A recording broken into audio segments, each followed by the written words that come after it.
बाबा खगेश्वर शिक्षक कल्याण समिति 46 आज तार 6ठ वार्षिकी उत्सव पालन करुला आपणकर बीबी दास नोडाल उपरा विद्यालय प्रांगण में जो कल्याण समिति 6ठ वार्षिकी हेले तार जो प्रथम प्रतिष्ठाता थे खगेश्वर सार आपणकर अलेख सार एम प्रचेषार एमती एक कल्याण समिति से प्रतिष्ठा कर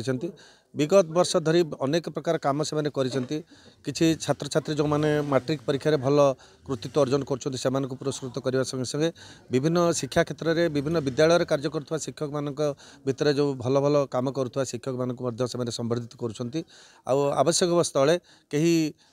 शिक्षक शिक्षयित्री जदि को विपद में पड़ुंट से विपद समय से सहयोग हाथ बढ़ाऊँ यह एक निश्चित भाव में स्वागतयोग्य पदक्षेप एक यही पदक्षेप को सबुदिन से बंचे रखापी प्रयास जारी रखिंट आज प्रथम जिते प्रतिष्ठा करते जहाँ बरणी मुझे जानवा पाई 44 जन सदस्य थिला बेले आज तार कलबर वृद्धि पाई आहरी अधिक संख्यार शिक्षक मानक यही कल्याण समिति की बढ़ाई प्रचेषा रखिंट आज देखुली बरणी संपादकीय बरणी तेणु निश्चित भाव में एक सहयोग पदक्षेप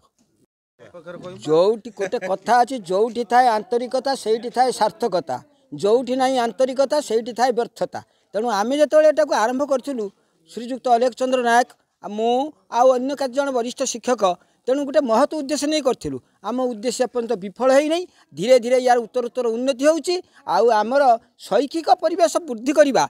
सारस्वत गोटे समारोह सृष्टि हो यही आम लक्ष्य सबुआड़े चलनी कि समिति आस्ते आस्ते तार श्री वृद्धि घटुची धीरे धीरे आज बीबी दास द्वितीय थर एटा 6ठ वर्ष 5 वर्ष पर 6ठ वर्ष एटा तापर धीरे धीरे बढ़ आमर मन कहूँ ये निश्चित बढ़ आउटी आमर इच्छा पूरण रही आम महत उद्देश्य करूँ से भगवान करंतु या आहरी जसुसी आम आज चलीजमु किंतु आमर जो मैंने रे से निश्चित तार पदांक अनुसरण करेंगे आकु अधिक रु अधिक करेंगे अन्य माने भी आम कतु या देखी से माने प्रेरणा पातु से यही संस्था सृष्टि करी आमर शिक्षार विकास करूँ आउ समस्त भितर सहयोग रहू आज ये जो क्लस्टर जी शिक्षक अच्छा ये मैंने गोटे परिवार भाई भौणी भली संपर्क सांगर खाऊँ सांगर जाऊँच पर्यटन को या सबू सांगर पर परस्पर दुख सुख समस्ते साथी तेणु केते आंतरिकता आंतरिकता भितर भरी रही जोटी जाऊँच बर्षर केवल खाଇବା पीवा अन्य विभिन्न लोक को दि जाऊँगी आज तो कथा आम जरानिवास को देवु जरानिवास को साहाय्य करूँ सबू क्षेत्र में आम साहाय्य हाथ बढ़ेब ये संघर बहुत किसी रही भविष्य। अवसर प्रधान शिक्षक खगेश्वर मध्य इंग्राजी विद्यालय ये जो खगेश्वर बाबा खगेश्वर शिक्षक कल्याण समिति ये गठन होवार मूल थिला 19 मसीहा जनवरी 26 आज दिवस जो मु गोटे जगह गेस्ट हो जाइली आखटमण मठडीह स्कूल में मत डाकी मतलब मंजू मैडम जो आम बीओ थे सेठी सी मुख्य अतिथि मु मुख्य वक्ता हिसाब से जाइली मुझे देखिली ये उत्सव को देखिकी मुझे कर्मकर्ता मानक कहली ये पैसा कौट आसते प्रकार आयोजन किमित कले सी मत सब कहले सार पैसार आमर अभाव नहीं आम मध्य एकता रही एमती 200 टଙ୍କା मासक मास दौचु देकी एमती गोटे शिक्षक कल्याण समिति करूँ मुझे आसिक से खबर कागज देखली से वीडियो जानी देखली देखिए गोटे मीटिंग रे कहला सब केते आम भितर भी किसी विरोधाभास आसला ना ये संघर रहिले हेनी टंका खाई जाऊँ अनेक आम बंद होता टंका खाईदे आम सोसाइटी फोसाइटी आउ करूँ कि नना जे खगेश्वर पंडा सी कहले जे सचोट भाव में आम कले निश्चित हम आम देखा